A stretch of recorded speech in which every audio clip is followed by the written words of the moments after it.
Look, I know we talked about the hearing around vaccines yesterday and the MAHA movement and all, but I think the bigger issue here, and Dr. Bhattacharya touched on this in our show last night, is that our health institutions' credibility has been completely destroyed. I mean, I really never, ever trusted the government, probably, but now I bigly don't trust the government. Here's the issue.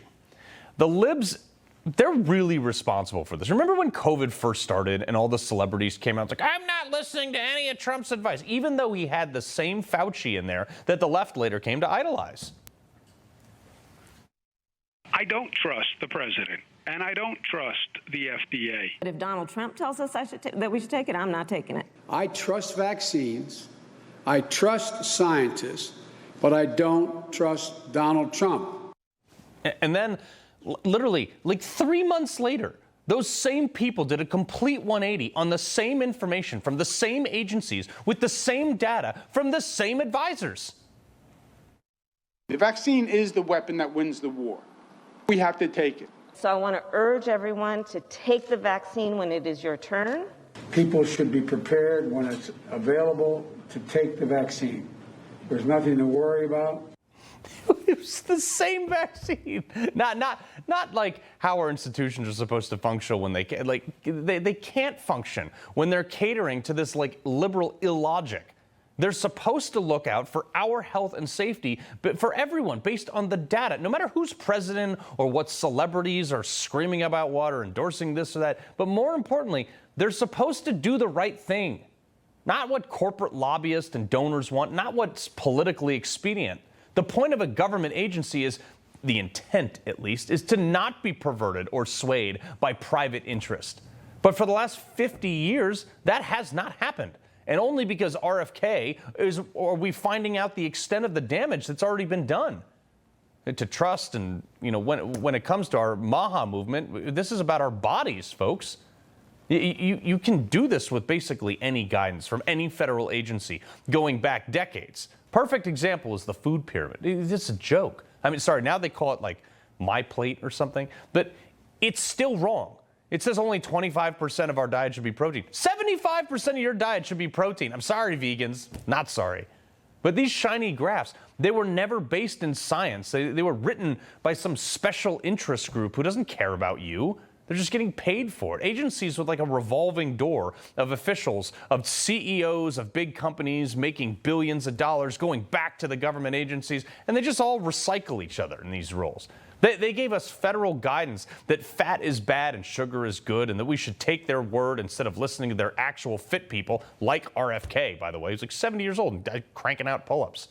It took 40 years for the truth to come out that sugar was way worse than fat or cholesterol, but not before the pharmaceutical industry made over $1 trillion on statin drugs, battling the wrong thing. I've talked to you about this before, and now that we have somebody, at least somebody, who has made a career of winning lawsuits against companies and agencies that promote things that are either not healthy or flat out wrong, who used to be the darling of the left, by the way, like Elon was, RFK is being brutalized to the point that his own family is condemning him for being basically the devil, simply for challenging the world order that made them rich. People are literally drinking seed oils in social media posts to protest him. Now, I know this guy right here, he did it as a parody, but there's a lot of other people that were like doing it for real to protest RFK. I mean, I don't care. Drink all the engine oil lubricant you want, but you get my point. This is the faith in our institutions or lack thereof. What's even crazier is that this whole time, companies that use these toxic dyes that we know cause cancer and other things, Nestle, Dole, Dr. Pepper, Kroger, and like a whole pile of other companies, they all donate to cancer awareness. Nestle gave $1 million to Pink Pack back in 2013 to fight breast cancer. Well, here's an idea. How about instead of putting a ribbon on your company logo for a month, you stop putting the stuff in our foods that causes the cancer in the first place? No institution wanted to take that up. Even better, how about those institutions should try regulating it? I mean, the government tries to regulate everything else in our lives. Why don't they regulate? I got a $66 fine once for having a stair in my own backyard that was like apparently an inch too high. And I got a fine for, but they won't regulate chemicals that are killing us? Okay. We can't continue to exist like this. And the problem is industry is making money on keeping us sick. I mean, like, what does the left always say when it comes to guns? Well, if it could only just save one life. Yeah, this could save a lot. Heart disease kills 700,000 people a year. Start there.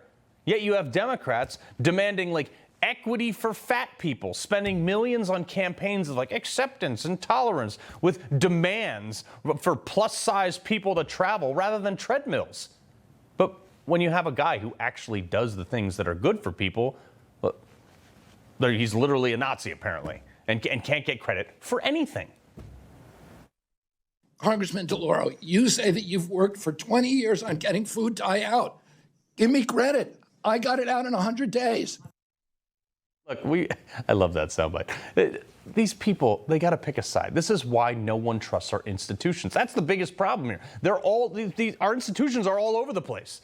And the people who are supposed to be regulating it, they can't get anything done. That lady, DeLauro, says that she's worked for 20 years to get poison out of our foods. Well, I mean, lady, she's the one with the purple hair. You're either not effective or didn't actually work that hard. I mean, imagine that. Like, call it HR 1. Probably should be the first bill of the year. Remove poison and cancer-causing chemicals from food in America. Who would vote against that? She's obviously, like, didn't try that one. This is where I would have started 20 years ago. But beyond the partisanly fickle flip-flops of Washington, we can't run an economy like this either. I mean, we should have been doing it right from the beginning. But seriously, where have our institutions been for 40 years while we're slurping down toxic dyes for the sake of color of our own cereal? Where have you been while our kids are getting dumber from the crap you're putting in our drinking water? Where have you been while you promote true beauty is on the inside or whatever else, but people's organs are being poisoned with seed oils? Why are we switching sides, changing stances on issues like basic health because they may or may not like the guy in the White House? It is utter insanity to me.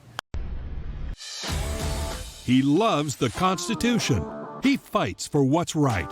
He hates the bad guys. He's a freedom warrior. He's your freedom warrior. Watch Carl Higbie every weekday on Newsmax.